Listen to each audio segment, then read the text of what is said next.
Bueno, Listo, estamos en vivo. sí. Muy buenas tardes, soy Berta Ivonne Sánchez y en nombre del Grupo Formación de Ingenieros desde la Matemática Educativa, les doy la más cordial bienvenida a esta presentación del doctor Ismael Arcos Quesada. Él en esta ocasión nos va a presentar Buscando un libro de texto para el primer curso de cálculo. Voy a leer una pequeña semblanza del doctor Ismael Arcos. Él es ingeniero mecánico por la Universidad Autónoma del Estado de México, maestro en ciencias y doctor en ciencias en matemática educativa en Cinvestav IPN, profesor de tiempo completo en el área de matemáticas de la Facultad de Ingeniería de la Universidad Autónoma del Estado de México, autor de libros para la enseñanza de las matemáticas en escuela de ingeniería, como son cálculo infinitesimal, geometría analítica y cálculo multivariable para estudiantes de ingeniería. Coautor, además, de libros para formación de profesores en matemáticas, desarrollo conceptual del cálculo y desarrollo conceptual de la geometría. Miembro, además, de nuestro grupo Formación de Ingenieros desde la Matemática Educativa. Ismael, muy buenas tardes por estar en esta ocasión compartiendo con nosotros tu libro. Hola, buenas tardes. Muchas gracias por la presentación, Ivonne. Y bueno, pues ¿Sí? Estamos listos. Adelante. Gracias.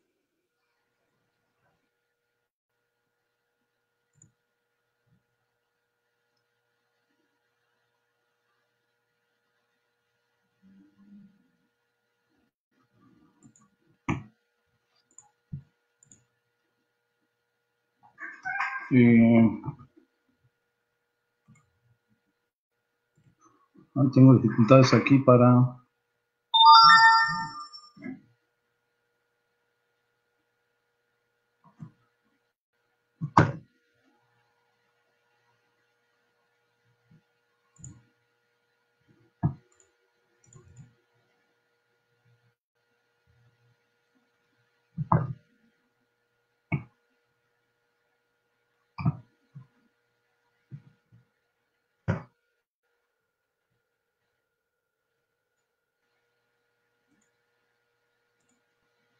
Bien, sí la están viendo la pantalla, ¿verdad?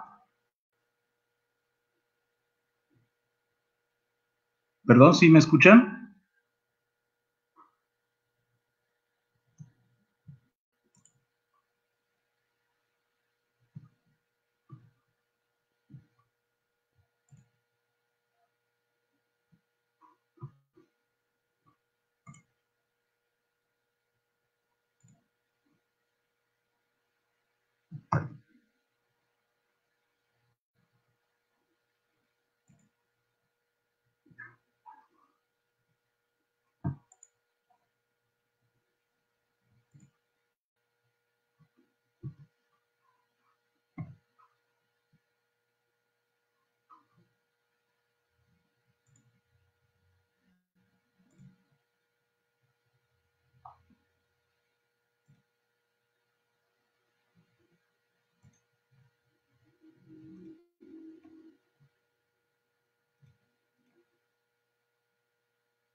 No sé si me escuchan y si ven la pantalla, parece que no.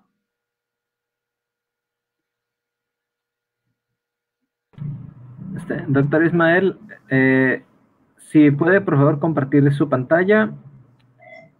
Eso intenté, pero no, ajá.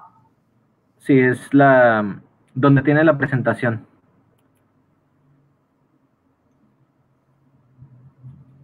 Ahí la veo yo, pero ustedes no. Ok, permítame. ¿Ya la ven?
Listo, ya se está proyectando su presentación. ¿Y me escuchan bien? Sí, lo escuchamos. Ok. Bueno, entonces comenzamos. Puse este título un poco después de que Alberto Camacho se comunicó conmigo y que solicitaba que les pudiera auxiliar para una persona que está trabajando una tesis sobre el libro de texto. Entonces, por eso modifiqué un poco el título, pero la intención es la misma, pues, hacer una reseña de lo que he estado trabajando desde hace veintitantos años, ¿no? Bueno, entonces los antecedentes justamente están entre la década de los 70 y los 80, ¿no? ¿Cuál es la problemática? ¿Cuál era la problemática de la enseñanza de las matemáticas en ese tiempo en las escuelas de ingeniería? Entonces, bueno, la problemática era que básicamente, como he comentado en otras ocasiones, al parecer no había problemática, es decir, se aceptaba todo sin cuestionamiento alguno, pensando que las cosas eran como debían de ser, como tenían que ser, en particular para el currículum, los planes y programas de estudio y los contenidos, pues no había gran discusión. Entonces, por ejemplo, un profesor lo que tenía que hacer, pues es comunicar a sus alumnos lo que estaba en el programa, que normalmente era lo que estaba en el libro de texto. Y lo mismo con los contenidos, ¿no? El mismo libro de texto sugería cuáles eran las metodologías didácticas y cuál era la forma de evaluar los aprendizajes. Incluso en aquella época, a mí me tocó particularmente como profesor de preparatoria, la formación del profesor consistía en adquirir un dominio un suficiente dominio que le diera a uno la confianza suficiente del libro de texto en cuestión. Entonces, en estos libros,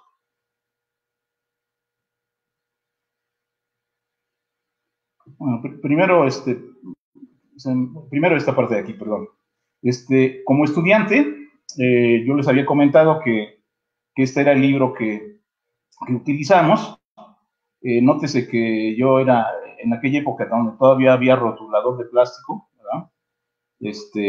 Yo muy contentito fui a comprar mi libro al día siguiente que me lo solicitaron. Era un libro en esa época con pasta dura. Y bueno, en ese momento lo que venía en la parte de la información que venía de la edición del 70 en español, que era la traducción de la versión del 59 en inglés, pues menciona ahí que fue preparada por el Centro Regional de Ayuda Técnica a final de cuentas del Departamento de Estado del Gobierno de los Estados Unidos. Y tenía que ver por ahí la Alianza para el Progreso. Después, si gustan, pueden ver en internet qué hacía, qué clase de cosas hacía la Alianza para el Progreso, y bueno, se van a llevar algunas sorpresas. Pero bueno, pasemos a la cuestión. Este libro, en el prólogo para los estudiantes, anuncia que va a ser absolutamente, que va a proceder con absoluto rigor, de forma axiomática. Entonces, dice que comienza con los números y que hay ciertos postulados que se aceptan, o axiomas, y que a partir de ahí todo lo demás se definirá en términos de los números reales o en términos de conceptos previamente definidos. Y que entonces las definiciones estrictas se van a anunciar con la palabra definición con negritas. Habla también de qué cosas son los lemas y qué cosas son los teoremas. Entonces, pues, con esto nos damos una idea, para aquellos que ya no les tocó sufrirlo, de cómo era este libro, ¿no? En ese momento a mí me parecía así como que lo máximo, ¿no? Bueno, algunas partes del texto las voy a mostrar aquí rápidamente. Primero, en cuanto al famoso límite del agujero, límite de seno de x entre x igual a 1 cuando x tiende a 0, pues todo se basa en esta figura. Perdón, pero para seguir esta figura, para seguir los argumentos que vienen anexos ahí, pues se requiere un conjunto de conocimientos de geometría que, pues curiosamente, en los 70 justamente salieron del bachillerato, es decir, entonces todo esto no se conocía por parte del alumno. Entonces, si el profesor quería demostrarlo con base en esta figura y con base en, digamos, con cierta dosis de rigor, pues tenía que dar todo lo que supuestamente ya sabía, pues tenía que enunciar cada paso. Entonces esto hacía que lo más seguro es que el profesor no lo demostrara, y entonces, pues ese es un ejemplo de que la presunción del rigor generalmente no se cumple, más bien prácticamente no se cumple en ningún momento. La definición de derivada está con base en esta figura. Ahí llama la atención la entrecomillada de razón instantánea de cambio, o sea, como diciendo, este es un término coloquial, no es un término riguroso, y después ya viene la definición rigurosa absolutamente simbólica, ¿no? En los 80 se decía que con la definición de tangente con basada en el límite se corregían algunas deficiencias que tenían los estudiantes en cuanto a la percepción de la tangente o a la concepción de la tangente en cursos anteriores, digamos secundaria o bachillerato. Pero pues todos sabemos que no pasaba nada, ¿no? Que las confusiones seguían, que inclusive algunas hasta parecían nuevas confusiones, ¿no? Esta es una figura sobre la derivada de la composición de funciones.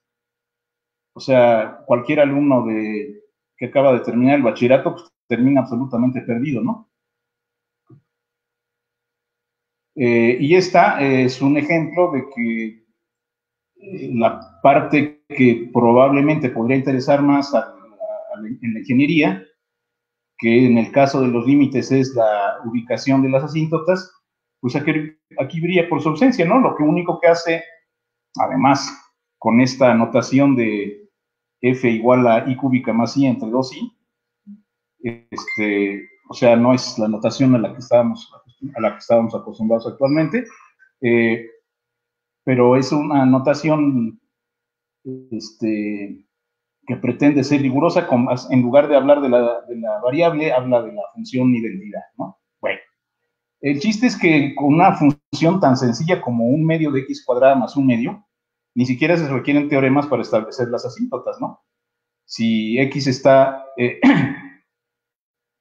si x es grande, el un medio es insignificante, y entonces la gráfica se parece a la de la parábola y igual a un medio de x cuadrada, ¿no?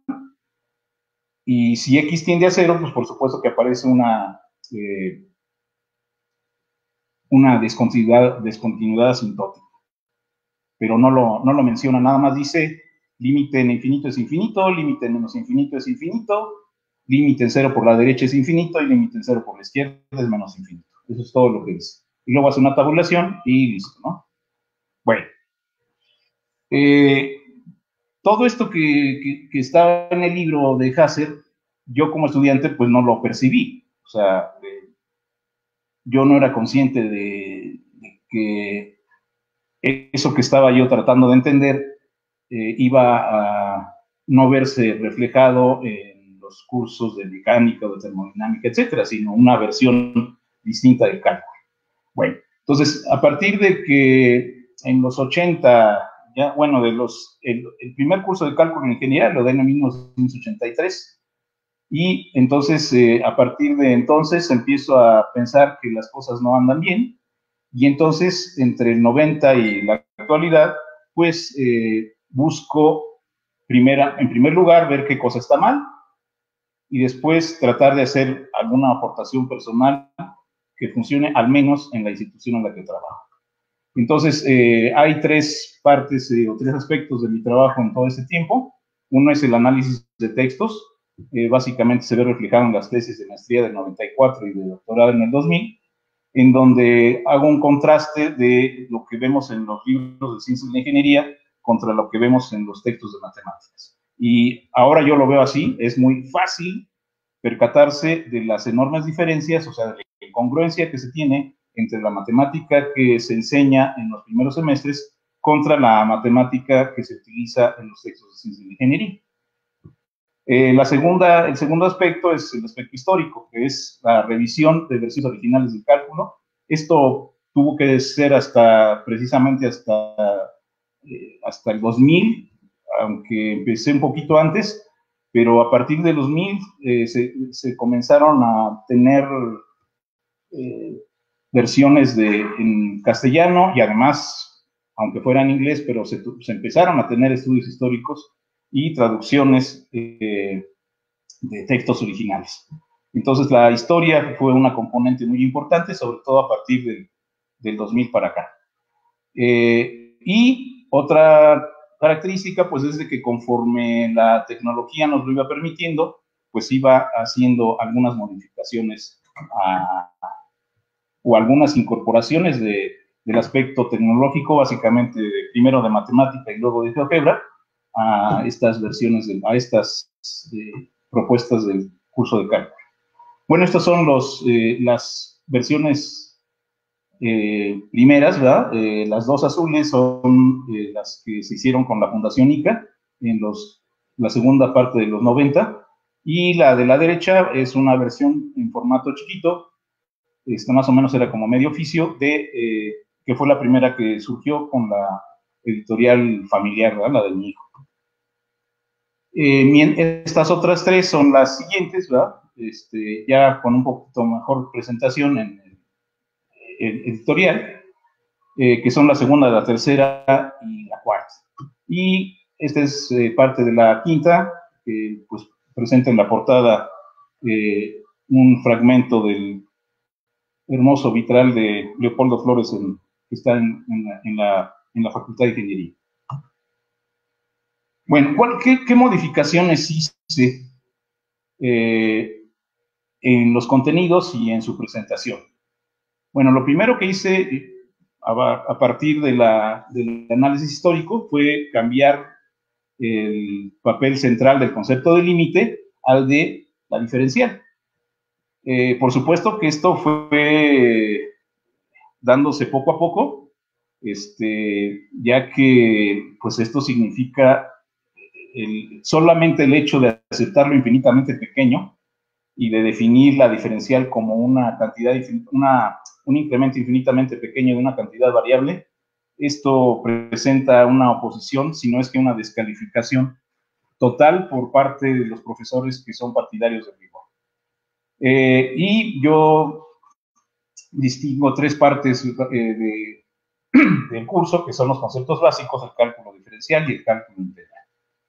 En cuanto a las modificaciones en los conceptos básicos, pues la misma historia nos sugiere, si nosotros vemos el libro del Hospital, por ejemplo, que lo que requieres básicamente es para derivar, para diferenciar expresiones algebraicas, lo más complicado que requieres es la serie binomial, no necesitas más cosas. Pero yo acá, ya en una situación un poco más moderna, pues utilicé la serie geométrica, que a final de cuentas es un caso particular de una serie binomial, o puede verse como un caso particular de una serie binomial.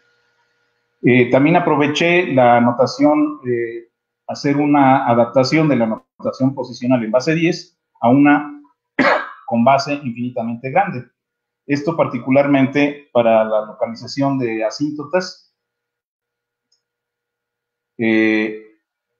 Acepté la idea, una primera cuestión del cálculo leibniziano, o el más importante, y el mismo Leibniz lo comenta, es que solamente hay que aceptar una cosa y todo lo demás viene gratis, ¿verdad? O sea, y esa cosa que hay que aceptar es que las curvas las podemos ver como poligonales, con una cantidad infinitamente grande de segmentos infinitamente pequeños, de arcos que se pueden ver como segmentos infinitamente pequeños. En lugar de hablar del límite, y como todos ya no se centra en el límite, pues entonces lo hago en la parte gráfica y entonces hablo de asíntotas, saltos y agujeros. Y el término límite, o el cálculo de límites, mejor dicho, lo veo en términos de infinitesimales. Bueno, esa es la idea leibniziana, vista con GeoGebra. Podemos ir aumentando el número de puntos en la gráfica de una función, en este caso la función seno. Entonces, si escogemos 5 puntos, obtenemos la poligonal verde de arriba a la izquierda. Luego lo duplicamos, algo así. Si tenemos 4 subintervalos, 8, 16 y 32 subintervalos. Y cuando tenemos 32 subintervalos ya no vemos la diferencia. Apenas un poquito en la parte más curva de la senoidal, hasta arriba, podemos como que ver un poquito lo que era la poligonal. Si esto lo aplicamos al asunto del seno y el seno de un ángulo infinitamente pequeño, pues podemos obtener el resultado equivalente al del límite de seno de x entre x. Si tenemos el triángulo OAB, un sector, un ángulo central W, de una circunferencia con centro O y radio A, tenemos entonces el triángulo OAB, y el sector OAB, claramente distinguibles, ¿verdad? O sea, el arco AB y el segmento AB son claramente distinguibles. Si el ángulo es pequeño, como en la figura de la derecha, no se distingue muy bien el arco del segmento. Y entonces la invitación de Leibniz es, pues, si es infinitamente pequeño, pues olvídate de la diferencia, son iguales. Entonces, el arco es el radio por el ángulo, es decir, AW con W en radianes, y el segmento, pues es con trigonometría, 2 veces el seno de W medios. De aquí sale que W es 2 seno de W medios, o W medios igual al seno de W medios. Esto quiere decir que si W es infinitamente pequeño, entonces el seno de un ángulo es, el seno de un ángulo infinitamente pequeño es el ángulo mismo, o el argumento mismo. Y por supuesto el coseno pues va a dar 1. O sea, esta argumentación, a comparación de la otra, que no la puse por larga, ¿verdad? Pues es notoriamente diferente, y además no tenemos que esperarnos a ver teoremas de límites y cosas por el estilo, sino simplemente es una argumentación geométrica con base en la idea leibniziana de las curvas. Luego la idea de Newton, de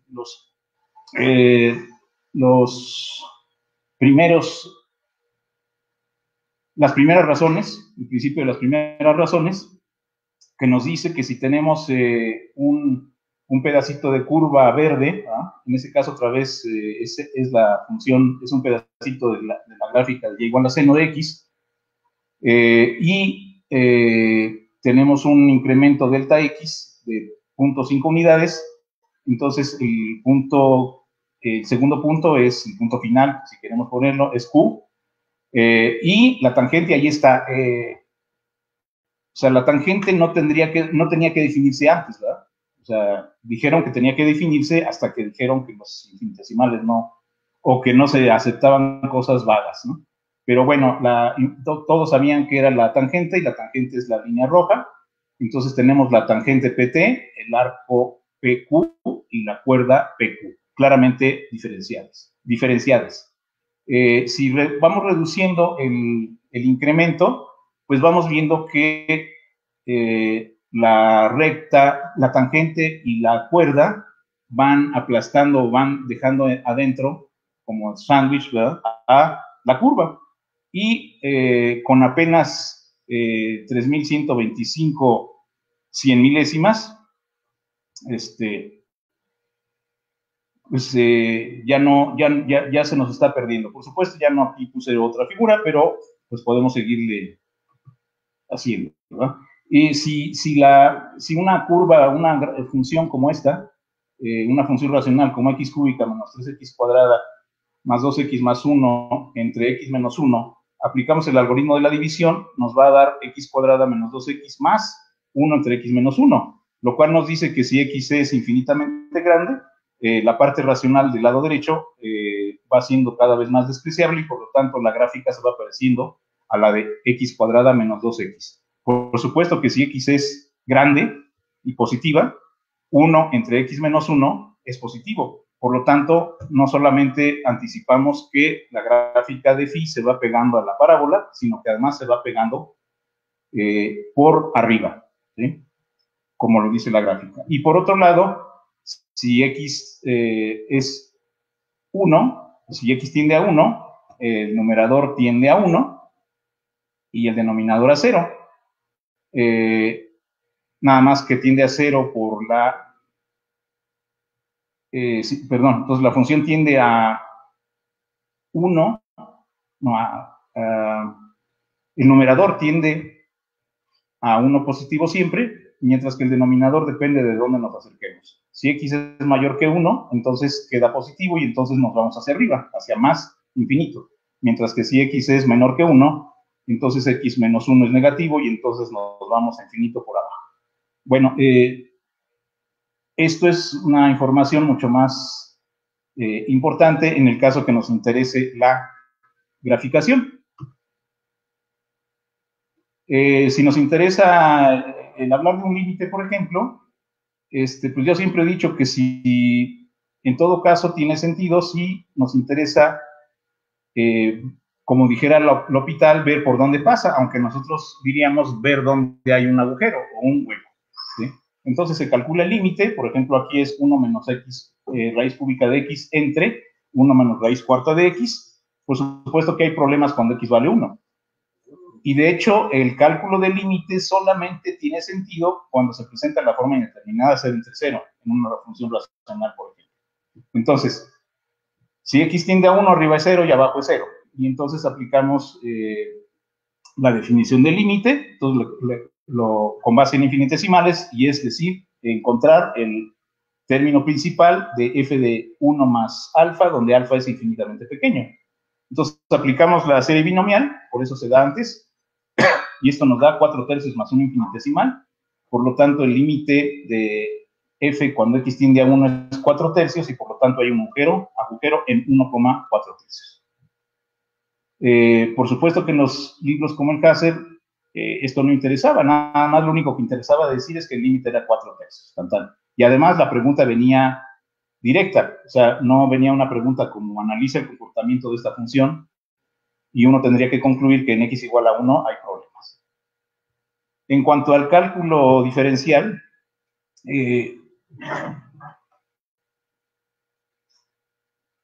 pues la importante situación es que si uno acepta infinitamente pequeño, entonces, y si la diferencial es un incremento infinitamente pequeño, entonces la razón promedio de cambio es la razón de incrementos finitos, y la razón instantánea de cambio es la razón de incrementos infinitesimales, es decir, la diferencial, el cociente de las diferenciales. Como esto no se acepta en los otros libros, entonces hay una confusión tremenda, porque lo que en esos libros, como el Hazer o todos ellos, hablan de la diferencial, no es más que la aproximación lineal del incremento. que es el primero o los dos primeros términos, según como lo escribamos, de la serie de Taylor de una función. Bueno, esta figura, por ejemplo, yo siempre la utilizo en mis cursos y es tal cual la presenta L'Hopital. La figura de la izquierda es tal cual la pone L'Hopital. Habla de una curva OPW, es decir, de un punto P que se desplaza sobre la curva partiendo de O hacia W, es decir, de izquierda a derecha. Entonces, si P y Q son puntos infinitamente próximos, de acuerdo con Leibniz, PQ es un segmento, y entonces sabemos que PT es el crecimiento en X, es decir, la diferencial de X, y TQ es el crecimiento en Y, es decir, la diferencial de Y, mientras que PQ, pues, es la diferencial del arco. Y entonces, en automático, pues, la diferencial del arco es la raíz cuadrada de X cuadrada más de Y cuadrada. Y con razonamientos como este, pues, llegamos mucho más fácil a los resultados, pero además, esto sí es congruente con lo que encontramos en los textos de ingeniería. Otra cosa que nunca, que es súper provechosa, es decir, que si aplicamos la diferencial a una ecuación en dos variables, siempre podemos obtener la ecuación diferencial en esa forma, que es una de las formas tradicionales en un curso de ecuaciones diferenciales. Entonces, una expresión en las variables por la diferencial de una variable, más otra expresión en las variables por la diferencial de la otra, igualada con cero. Y de ahí podemos obtener ya sea dy entre dx, o dx entre dy, que a final de cuentas van a tener que ver con, geométricamente, con la pendiente de la tangente y la pendiente de la normal, ¿verdad? Entonces, si yo quiero la pendiente de la tangente, pues es dy entre dx evaluada en el punto. Entonces, lo único que tengo que hacer es obtener la diferencial, despejar dy entre dx, obtenerlo en términos de las variables y sustituir los valores de la variable que me interesa. Lo mismo para la pendiente de la tangente. Bueno, para el cálculo integral, pues la parte importante es el proceso de integración del cálculo de cantidades geométricas. Precisamente estoy preparando un material en donde comento que pues todo el chiste está en medir las cantidades geométricas. Por eso es que me gusta tanto lo que comentaba la otra vez, donde el documento de CEFI habla de la medición, habla precisamente de la medición de cantidades curvas, o sea, de arcos de curvilíneos, de regiones geométricas, por ejemplo, de una parte de una superficie o de una región volumétrica no rectilínea, ¿no? Y entonces, pues todo esto sí se puede hacer en un buen número de casos con el cálculo integral. Entonces, por ejemplo, en lugar, lo que hice la última vez que di este curso, que ya fue hace como 2 años, ya después ya no me lo vieron, comencé con esto en lugar de comenzar con el área bajo la curva. El área bajo la curva es una consecuencia de esto. Entonces, la pregunta es, si yo quiero el área de un círculo, ¿qué posibilidades o cómo puedo yo generar un círculo? Entonces, en la figura 7.1, yo genero el círculo por la rotación de un radio alrededor del centro. Entonces, si tengo el radio OA, que es de magnitud A, y lo voy girando, pues voy generando diferenciales de área, que son esos sectores OPQ, pero como PQ es infinitamente pequeño, pues entonces ahí en realidad tengo un triángulo. Entonces, la diferencial de área, lo que obtengo por variaciones sucesivas o por posiciones sucesivas de la variable, sería el área de ese triángulo. La base sería la cuerda o el segmento PQ, el arco PQ, y el arco PQ es el radio por el ángulo. Entonces, el radio es A, el ángulo es de diferencial de teta, y la altura del triángulo, pues, es por supuesto A. Por lo tanto, la diferencial de área sería un medio de la base por la altura, que es un medio de A cuadrada teta, y entonces, pues, si se integra con teta desde 0 hasta 2pi, que es como la voy a generar, pues obtengo pi por A cuadrada, que es lo que ya sabemos que se hace. Y una segunda forma es por medio de anillos que van creciendo, ¿no? Entonces, tomamos el círculo lo podemos generar por un círculo que parte inicialmente con radio 0, hasta que tenga un radio A, y conforme va creciendo va generando anillos de espesor diferencial DR, y esos anillos, al desdoblarlos, ¿verdad?, nos da ese rectángulo, cuya base es la longitud de la circunferencia, que sería 2pi por radio, y la altura, pues, es el espesor del anillo, que es diferencial de R. Esta es una figura igualita, de hecho, las dos figuras las podemos ver en textos de ingeniería.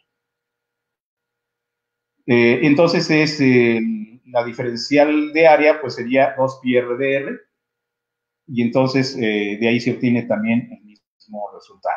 Y esta otra opción, pues, es la más complicada, ¿verdad? Pero generalmente es la que le presentamos al alumno, porque tiene que ver más, cuadra más, ¿verdad?, con la idea de las sumas de rima, ¿no? Entonces, si lo generamos por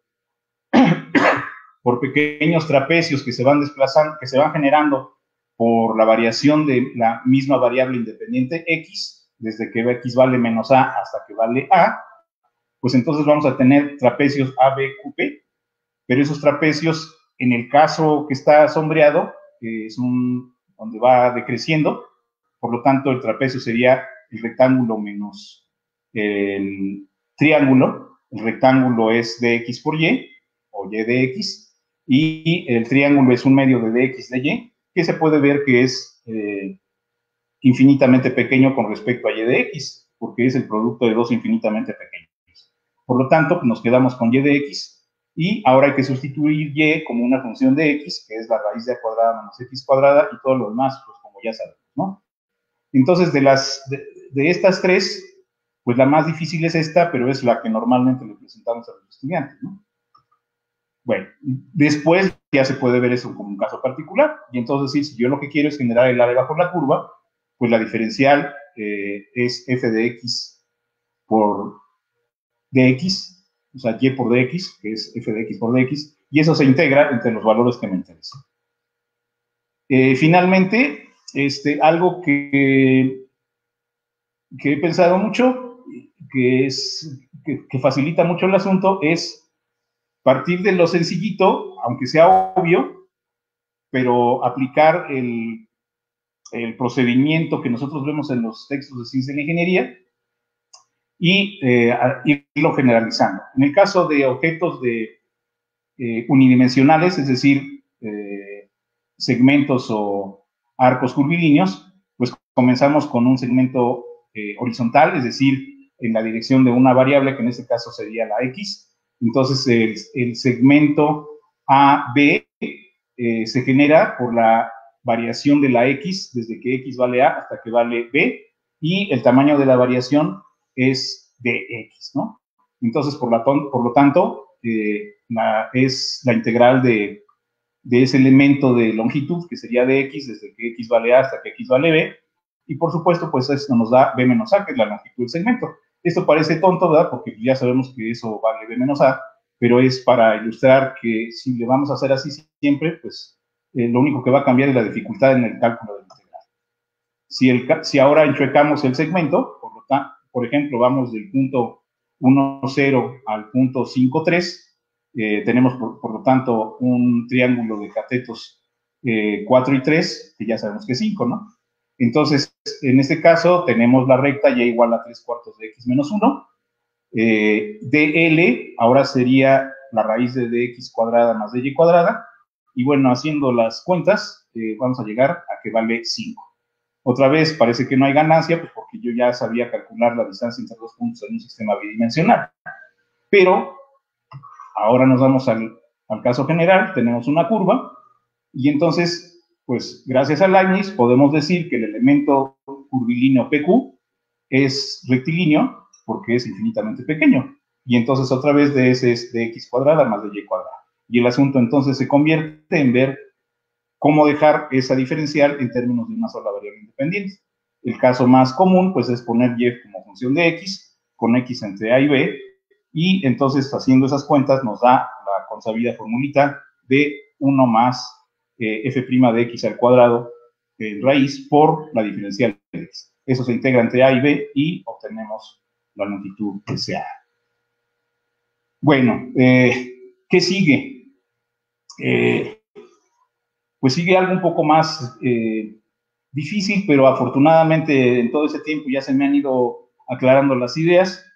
Entonces, de una lista de contenidos vamos a pasar a una lista de ideas generales o de competencias claves, ¿verdad? O de ideas claves, de reducir la estructura y el rigor al mínimo posible, aceptar que si la tecnología me puede hacer la chamba, pues que lo haga, y entonces todo esto me da tiempo para dedicarme a cosas más importantes, como son la modelación y la resolución de problemas.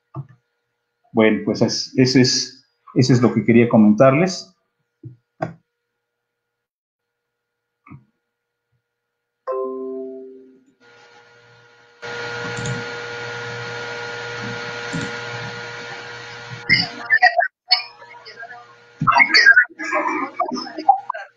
Que derivan del tema de la intoxicación, de dónde era y se van a ir entonces. Muy bien, pues muy ilustrativo, ¿verdad? Todo lo que estuviste platicando, Ismael. Si alguno de nuestros visitantes tienen alguna pregunta, por favor, háganlo.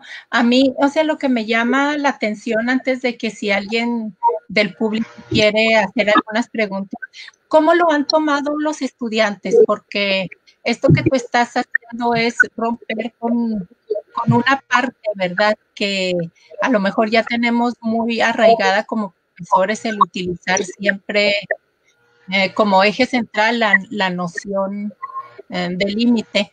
Entonces, en ese sentido, tus estudiantes, ¿qué es lo que dicen acerca de esto?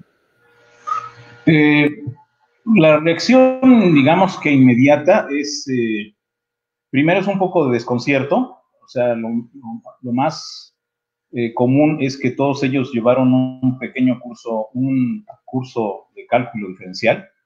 Entonces, lo primero que ocurre es un poco de sorpresa,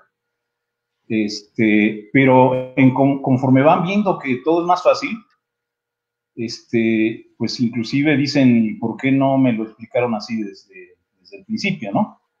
O sea, no me he encontrado, salvo uno o dos o tres casos en más de 20 años, y que además son casos muy especiales, ¿no? Uno de ellos, por ejemplo, era un chico que estaba en ingeniería, pero que había estado estudiando ciencias, o sea, había estado estudiando en la escuela de ciencias, no recuerdo si física o matemáticas, pero había llevado los cursos normales. Entonces, pues él ya tenía esos antecedentes, entonces ya era más difícil, pues que percibiera otra perspectiva. Pero fuera de esos escasísimos casos, no ha habido reacciones negativas, ¿no? Alguna vez un investigador de Simvestar me decía, oye, ¿cómo reaccionan tus alumnos cuando les platicas de cosas que ni números son? Bueno, ya no lo platiqué, pero en mis primeras versiones, la versión azulita, ¿verdad? Era, ahí yo trataba de definirlo infinitamente pequeño y trataba de ponerle un poco de rigor, pero eso resultaba peor. Es decir, eso yo lo hice para dejar tranquilos a algunos sinodales, a uno en particular, pues como ese ejercicio sucedió mientras todavía yo no me doctoraba, pues tenía yo que apechugar, como se dice. Entonces, lo ponía, ¿no? En cuanto obtuve el grado, hice algunas encuestas así muy informales y siempre me encontraba con que esa parte les causaba confusión. En cuanto la quité, se desapareció el problema. O sea, ya no intento definir ni con rigor apenas una idea. Por ejemplo, en la segunda versión o tercera versión, yo decía que un infinitamente pequeño positivo era un número que era menor que cualquier número real, ¿sí? Positivo. Entonces, pero después ya ni eso, o sea, no me preocupa.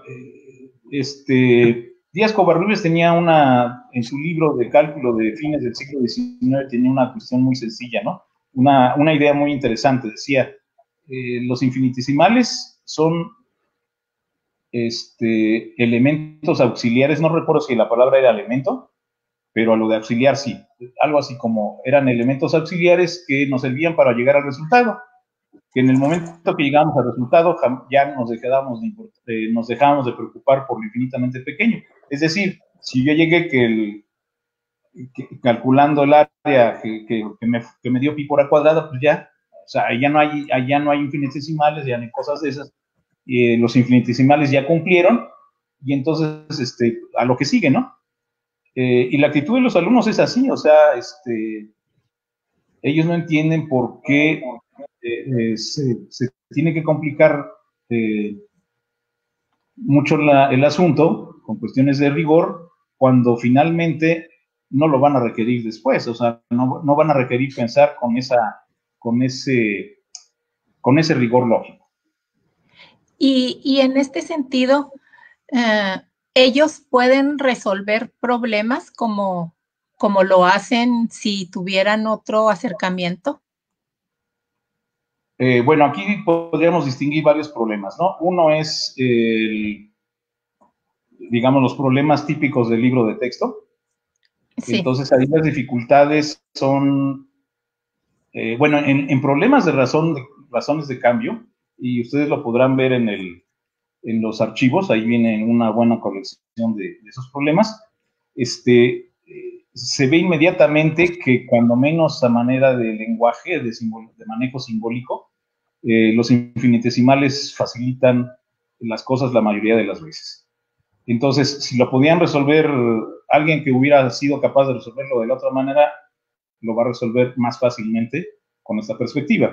O sea, operativamente, las cosas se facilitan. Y conceptualmente, no puedo decir qué porcentaje. Yo lo único que puedo decir es que es muy notorio cuando, conforme va uno avanzando, o en los cursos siguientes, mejor dicho. O sea, si estoy dando un curso de cálculo 3, por ejemplo, o cálculo 2, cálculo 3, o sea, cálculo vectorial, cuando empiezo a decir, no, pues ahora le hacemos caso a Leibniz y tomamos como elemento tal cosa, y entonces ellos empiezan a reconstruir o sea, ya saben para dónde vamos. Muy y entonces, bien. Ajá. Entonces, sí. Sí, y de hecho esto contesta un poco una pregunta que veo aquí. Sí, es lo que te iba a decir. Tenemos aquí de Efraín Soto Apolinar, dice, te manda felicitar. ¿Y qué parte ha sido la más difícil al enseñar cálculo usando este acercamiento basado en infinitesimales? Comparativamente, ninguna parte. Es decir, si comparo como lo hago ahora, como lo hacía antes, no hay ninguna parte en donde diga yo, esto antes estaba mejor. O sea, las partes complicadas son las que ya eran complicadas, ¿no? O sea, no es lo mismo, por ejemplo, calcular la pendiente, calcular la pendiente de la tangente a una curva en un punto, que es el ejercicio típico. No es lo mismo que obtener los puntos de la curva en los que la recta tangente pasa por un punto exterior dado. Que por cierto son problemas que antes no se planteaban, o que se planteaban para casos muy particulares, por ejemplo, poner el puntito poner una parábola y el puntito sobre el eje de la parábola, porque si no me sale una ecuación cúbica, y yo no quiero ecuaciones cúbicas, yo quiero resolver solo ecuaciones que pueda resolver en clase sin ningún problema. Pero pues eso ya no tiene sentido, o sea, muchas calculadoras ya resuelven hasta ecuaciones de cuarto grado. Entonces, en el mismo salón de clase uno le puede preguntar a ellos, a ver cuál es la solución de esta, y es esta y es esta. Entonces, en los problemas, por ejemplo, de optimización, pues los problemas son los mismos que teníamos antes. O sea, reconocer cuál es la función objetivo. Más adelante, si si aparece una restricción o más, una o dos restricciones, eso es la parte difícil, pero era difícil antes. O sea, con el acercamiento anterior o con este es lo mismo, ¿no? Es lo mismo, sí, bueno, eso nos lleva, en cierta forma, ya has respondido la pregunta de Steven Rojas. Sí. Él pregunta que si existe alguna ventaja de este método que has estado presentando para entender los temas de la ingeniería. O sea, Sí, tú te has precisamente dedicado siempre a educar ingenieros. Entonces, sí, ya nos has comentado algunas ventajas. ¿Qué más? ¿Qué más nos puedes platicar? No, pues precisamente que todo lo que tiene que ver con cuestiones de modelación. De hecho, un exalumno que ahora es profesor de termodinámica, pues siempre lo comenta, dice, yo no sé por qué esto no se hace así en todo lo demás, porque siempre si escogemos infinitesimales, de hecho, en los libros nunca vamos a encontrar, casi nunca, o sea, es escasísimo el número de veces que encontramos que en el proceso de integración partan de sumas finitas y hagan tender el pedacito a cero, ¿no? O sea, normalmente es tomar el diferencial de área de entrada, que es lo que yo llamo el proceso de integración. Y entonces, yo he visto que es más en esos momentos cuando el alumno le dice a uno, porque desafortunadamente, eso también lo he comentado, pues los alumnos están, sobre todo en los primeros semestres, están preocupados por pasar. Entonces, solo después es que se pueden dar cuenta de la ventaja o la desventaja de haberlo visto de una u otra manera. Ahorita hay una alumna en posgrado que me dice, no, el profe, pues es que he tomado el libro y está facilito, está bien clarito, pero cuando estaba estudiando no le parecía así. O sea, esto es interesante porque eso no ocurre eso no me ocurrió a mí. O sea, a mí me ocurrió lo contrario, ¿no? O sea, yo creía entender el cálculo, pero cuando me tocaba verlo en mecánico, etcétera, no era cierto. O sea, el cálculo que yo creía entender no me servía para entender la mecánica o la termodinámica. Sí, y este tratamiento con infinitesimales sí lo hace. Sí. Nos están preguntando que dónde pueden encontrar el libro, que dónde está disponible y bueno, pues les tenemos una noticia, ¿verdad? No sé si esté por ahí Eduardo, que nos ayude a compartir los links donde pueden acceder a ellos.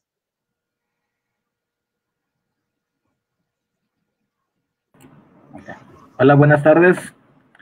Habla aquí soporte técnico y pues primera vez que aparezco en el stream bajo este esquema.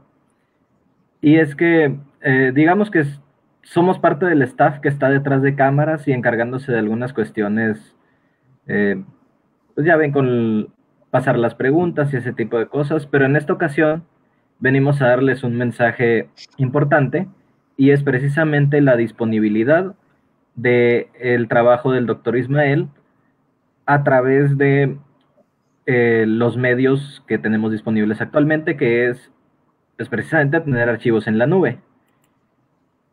Y es precisamente porque el libro de cálculo para ingeniería del doctor Ismael está disponible para descargar de manera gratuita en esta liga que los lleva directamente a la carpeta de Google Drive del grupo de formación de ingenieros desde la matemática educativa. De manera rápida, les comento, este libro está en esta carpeta que se llama Libros de Matemáticas, donde ustedes podrán encontrar el libro dividido por capítulos y además el índice general y la paginación de este mismo y la información acerca del editorial de esta edición del libro. Está disponible para descargarlo y es a partir de este momento. Todo lo que nos platicó el doctor Ismael, todo lo que estuvo en su presentación, está disponible a través de esa liga que les proyecto en este momento en pantalla. Y aquellos que deseen, si quieren que la compartamos a través del chat, también la podemos escribir. Sí, de hecho vamos a hacer una publicación justo terminando la transmisión en este momento para que ustedes puedan disponer del libro de manera inmediata. Bien, muchas gracias. Al contrario, gracias, Eduardo. Muy bien, Ismael. Y bueno, ¿qué sigue después de esto? Tú siempre has sido un gran estudioso de toda esta parte del cálculo infinitesimal y te has preocupado, ¿verdad? Porque los estudiantes de ingeniería tengan esa otra visión sobre el cálculo. ¿Qué sigue? O sea, después de esto, ¿cuál es tu interés? ¿Vas a seguir en lo mismo o qué? ¿Cómo integras esto a tus clases? Sí, más o menos eso intentaba describir en la última diapositiva. Sí. Digamos que en un principio yo sabía que lo primero que tenía que hacer era tranquilizar a los compañeros profesores o inclusive mucho a la defensiva sabiendo por dónde me iban a atacar, ¿no? Entonces, por ejemplo, esto de calcular un límite de una función irracional, pues dice como para decir, miren, no solamente puedo calcular los límites que ustedes ponen normalmente, sino puedo calcular otros más difíciles. Otros. Que bajo su perspectiva no se hace por sumamente complicado. Entonces, eso fue una situación que prevaleció durante los primeros 10, 15 años. Primeros 5 o 10 años.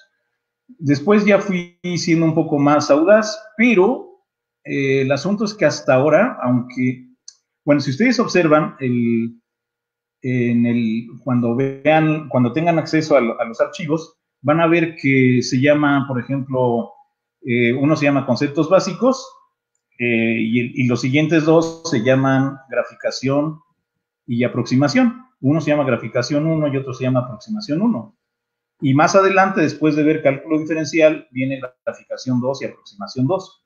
Entonces, la idea de aproximación es una de las ideas clave, es una de las ideas importantes. La idea de graficación es otra de las ideas claves. El asunto es que hasta ahora eso ha estado subordinado a lo que al tipo de material al tipo de preguntas que normalmente nos encontramos, que son abordadas en los textos tradicionales. Es decir, yo tenía que seguir convenciendo a la gente de que las preguntas tradicionales podían ser respondidas con mi propuesta y además podían ser contestadas otras más. ¿Sí? Sí. Pero eso sigue siendo, sigue teniendo un efecto en perjuicio de la atención de los problemas importantes, es decir, de las competencias importantes, que son la solución de problemas y la modelación, aunque a veces lo pueden poner en el mismo, resolución de problemas y modelación matemática se puede poner en el mismo, a mí me gusta ponerlos diferentes, pero por supuesto que están íntimamente conectados. Entonces, yo lo que quiero hacer en la próxima versión de estos materiales es definitivamente, sobre todo si vuelvo a tener la oportunidad de tener un curso a mi cargo, de poner el énfasis de veras en estas ideas generales.